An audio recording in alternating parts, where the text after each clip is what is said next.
اور یہ جوہال جو اس کے سامنے سجدہ ریز ہیں، یہ ان کو اپنا الہ بنا بیٹھے ہیں۔ السلام علیکم ورحمۃ اللہ وبرکاتہ۔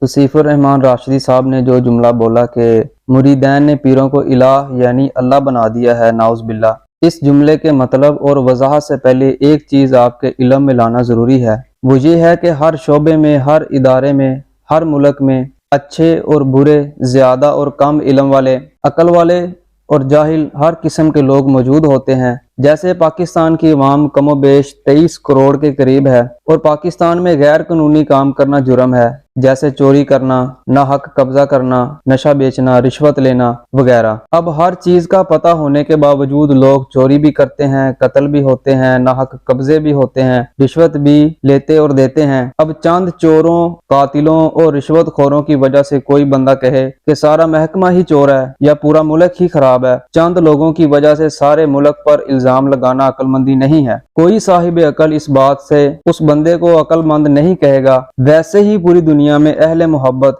اہل سنت، اولیاء اعظام اور مریدین موجود ہیں۔ اگر چند لوگ اپنی جہالت یا کم علمی کی وجہ سے کسی پیر یا مزار کو سجدہ کرتے ہیں تو وہ ان کا اپنا قصور ہے، نہ کہ پوری دنیا کے اولیاء اور مریدین کا قصور ہے۔ جیسا کہ کلپ میں بہتان باندھا گیا ہے کہ مریدین نے پیروں کو الہ بنا دیا ہے، سب سے پہلے بہتان اور بدگمانی کے بارے میں سنتے ہیں، اس کے بعد سنتے ہیں کیا سچ میں مریدین نے پیروں کو الہ بنا لیا ہے اور اہل سنت کا عقیدہ کیا ہے۔ جھوٹ اور بہتان کے بارے میں سورۃ النحل کی آیت نمبر 105 میں اللہ تعالیٰ نے ارشاد فرمایا، انما یفتری الکذب الذین لا یؤمنون بآیات اللہ واولئک هم الکاذبون۔ ترجمہ کنز الایمان، جھوٹ بہتان وہی باندھتے ہیں جو اللہ کی آیتوں پر ایمان نہیں رکھتے اور وہی جھوٹے ہیں۔ تفسیر صراط الجنان۔ کافروں کی طرف سے قرآن پاک سے متعلق رسول اکرم صلی اللہ علیہ وآلہ وسلم پر جو اپنی طرف سے قرآن کریم بنانے کا بہتان لگایا گیا تھا، اس آیت میں اس کا رد کیا گیا ہے۔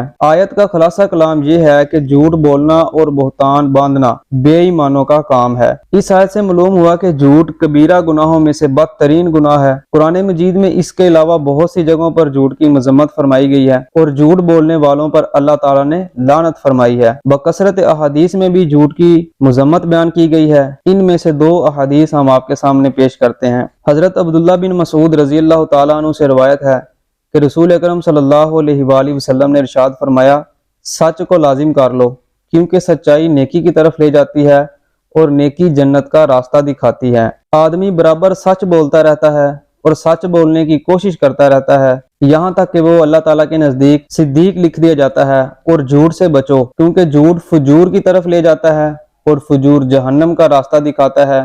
اور آدمی برابر جھوٹ بولتا رہتا ہے اور جھوٹ بولنے کی کوشش کرتا رہتا ہے، یہاں تک کہ اللہ عز و جل کے نزدیک کذاب لکھ دیا جاتا ہے۔ حضرت انس رضی اللہ تعالیٰ عنہ سے روایت ہے کہ رسول اکرم صلی اللہ علیہ وآلہ وسلم نے ارشاد فرمایا، جو شخص جھوٹ بولنا چھوڑ دے، اور جھوٹ باطل ہی ہے یعنی جھوٹ چھوڑنے کی چیز ہے، اس کے لیے جنت کے کنارے میں مکان بنایا جائے گا۔ اور جس نے جھگڑا کرنا چھوڑا حالانکہ وہ حق پر ہو، یعنی حق پر ہونے کے باوجود جھگڑا نہیں کرتا، اس کے لیے جنت کے درمیان میں مکان بنایا جائے گا۔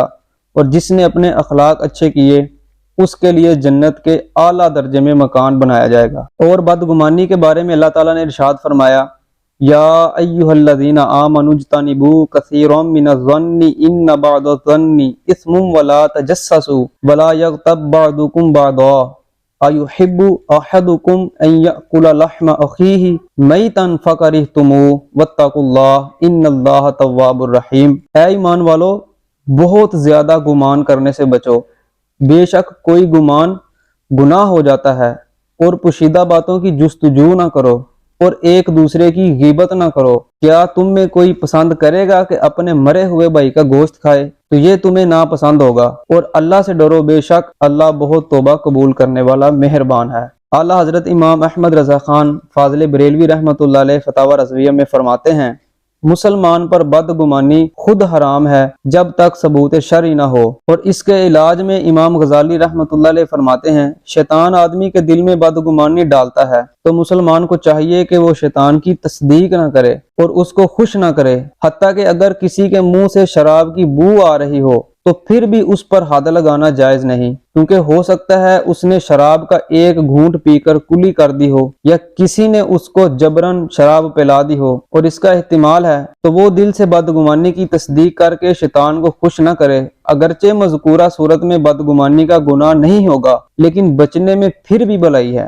اور اب جو دوسری آیت آپ کے سامنے پیش کرنے لگے ہیں، یہ خصوصاً دو طرح کے لوگوں کے لیے ہے۔ ایک وہ جو مزارات اولیاء سے دشمنی، اور دوسرے وہ جو محبت رکھ کر دین میں زیادتی کرتے ہیں۔ ان کے بارے میں اللہ تعالیٰ نے ارشاد فرمایا، قُلْ يَا أَهْلَ الْكِتَابِ لَا تَغْلُوا فِي دِينِكُمْ غَيْرَ الْحَقِّ وَلَا تَتَّبِعُوا أَهْوَاءَ قَوْمٍ قَدْ ضَلُّوا مِن قَبْلُ وَأَضَلُّوا كَثِيرًا وَضَلُّوا عَن سَوَاءِ السَّبِيلِ۔ تم فرماؤ اے کتاب والو، اپنے دین میں ناحق زیادتی نہ کرو اور ایسے لوگوں کی خواہش پر نہ چلو جو پہلے گمراہ ہو چکے اور بہتوں کو گمراہ کیا اور سیدھی راہ بہک گئے۔ یہاں تمام اہل کتاب کو ناحق زیادتی کرنے سے منع فرمایا۔ یہودیوں کی زیادتی تو یہ تھی کہ وہ حضرت عیسیٰ علیہ السلام کی نبوت مانتے ہی نہیں تھے، اور نصارہ کی زیادتی یہ تھی کہ وہ انہیں اپنا معبود ٹھہراتے تھے۔ ان سب سے فرمایا گیا کہ دین میں زیادتی نہ کرو اور گمراہ لوگوں کی پیروی نہ کرو، یعنی اپنے باپ دادا وغیرہ کے پیچھے نہ چلو بلکہ حق کی پیروی کرو۔ یاد رہے، اولیاء کرام کی تعظیم کرنا اور فیوز و برکات حاصل کرنے کے لیے ان کے مزارات پر حاضری دینا جائز اور پسندیدہ عمل ہے، کیونکہ اولیاء کرام اللہ تعالیٰ کے مقبول بندے ہیں اور ان کے مزارات رحمت الہی اترنے کے مقامات ہیں۔ لیکن فی زمانہ اولیاء کرام اور ان کے مزارات کے حوالے سے انتہائی غلو سے کام لیا جاتا ہے کہ بعض حضرات ان کی جائز تعظیم کو ناجائز و حرام کہتے ہیں اور ان کے مزارات پر حاضری کو شرک و بدعت بت پرستی سے تعبیر کرتے ہیں،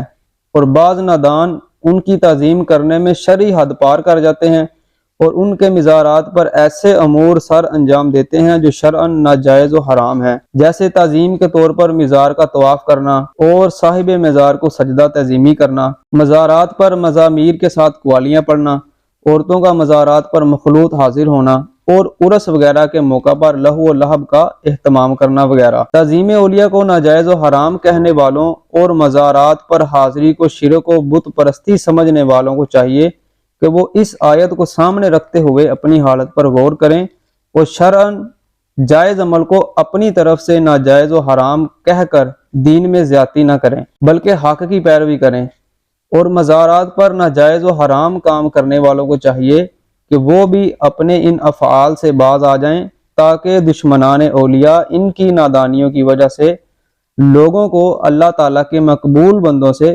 دور کرنے کی کوشش نہ کریں۔ یہاں پر وہ بھی توجہ سے سماعت فرمائیں جو قبر یا پیر کو سجدہ کرتے ہیں یا کسی کو سجدہ کرتے دیکھتے ہیں۔ تو اللہ تعالیٰ نے ارشاد فرمایا، وَإِذْ قُلْنَا لِلْمَلَائِكَةِ اسْجُدُوا لِآدَمَ فَسَجَدُوا إِلَّا إِبْلِيسَ أَبَىٰ وَاسْتَكْبَرَ وَكَانَ مِنَ الْكَافِرِينَ۔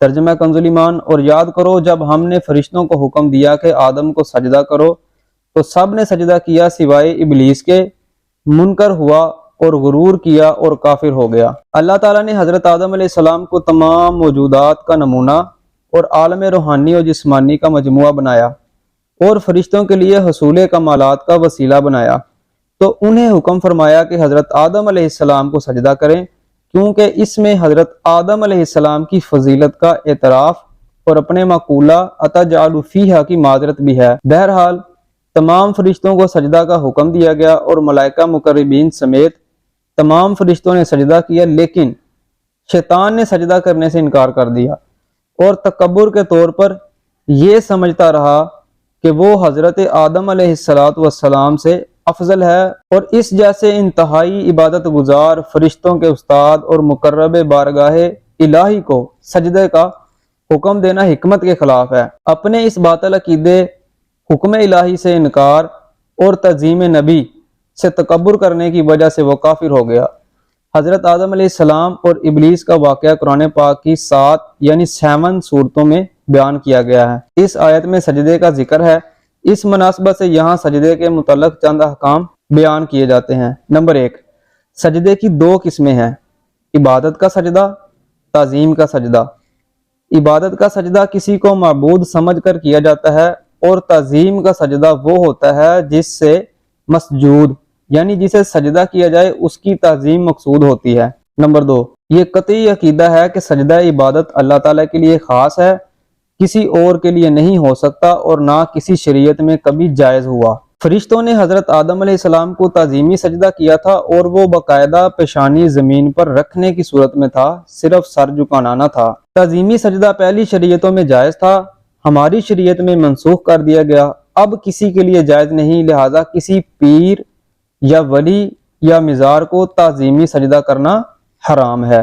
لیکن یاد رہے کہ تعظیمی سجدہ کرنے والوں پر یہ بہتان باندھنا کہ یہ معبود سمجھ کر سجدہ کرتے ہیں، یہ اس تعظیمی سجدے سے بڑا جرم ہے، کیونکہ یہ مسلمانوں کو مشرک اور کافر کہنا ہے۔ اعلیٰ حضرت امام احمد رضا خان فاضل بریلوی رحمۃ اللہ علیہ نے غیر اللہ کو تعظیمی سجدہ کرنے کے حرام ہونے پر ایک عظیم کتاب لکھی ہے جس کا نام غیر اللہ کے لیے سجدہ تعظیمی کے حرام ہونے کا بیان۔